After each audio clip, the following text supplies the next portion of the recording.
হ্যাঁ, আমি নামাজ পড়ি। অবশ্যই ৫ ওয়াক্ত পড়া হয় না, কিন্তু যতটুকু আমার পক্ষে সম্ভব আমি পড়ি। যেমন কি আসার সময় জোহরের নামাজটিও পড়ে এসেছি। এখন সবসময় তো নামাজ অন টাইম পড়া যায় না। অবশ্যই কাজা হয়। যখন কাজা হয়, তখন যখন বাসায় পৌঁছাই, তখন কাজা নামাজগুলো পড়ে নিই। আবার অনেক সময় পড়াও হয় না, কাজা নামাজ মিসও যায়। এভাবেই হচ্ছে। ইভেন খালি আমি নামাজই না, আমি আল্লাহর রহমতে ৩০ টা দিন চেষ্টা করি, বাট অবশ্যই ৩০ টা দিন করা হয় না। আমি কোরআন তেলাওয়াতও করি। কুরআন আলহামদুলিল্লাহ অনেক দূর পড়া হয়েছে। এখন যেমন কি রিভাইজ করছি অ্যান্ড বারবার পড়তে থাকি।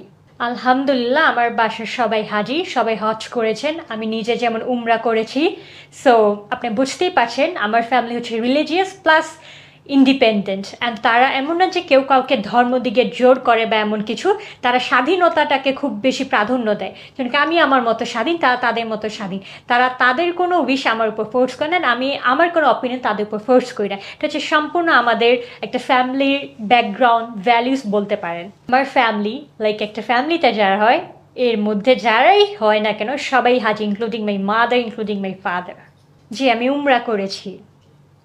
এটা হচ্ছে তাদের পার্সোনাল অপিনিয়ন, তারা কেমনে দেখে, বাট আমি যতটুকু বলতে পারি তারা এটা খুব বেশি একটা পছন্দ করে না। অ্যান্ড তা বলে এটা না যে তারা আমাকে বাধা দেয় বা তারা আমাকে টর্চার করে বা হেট্রেড, এমন কিছুই না। তারা আমার ইন্ডিপেন্ডেন্সিটাকে এনজয় করে অ্যান্ড অ্যাপ্রিসিয়েট করে। বাট হ্যাঁ, তারা এটাকে খুব বেশি অ্যাপ্রিসিয়েট করে না যেভাবে হয়তো আমার অন্য কোনো প্রফেশনে আমি থাকলে করতো। বাট হ্যাঁ, তারা তা বলে আমাকে এটা কোনো বাধাগ্রস্তও করে না।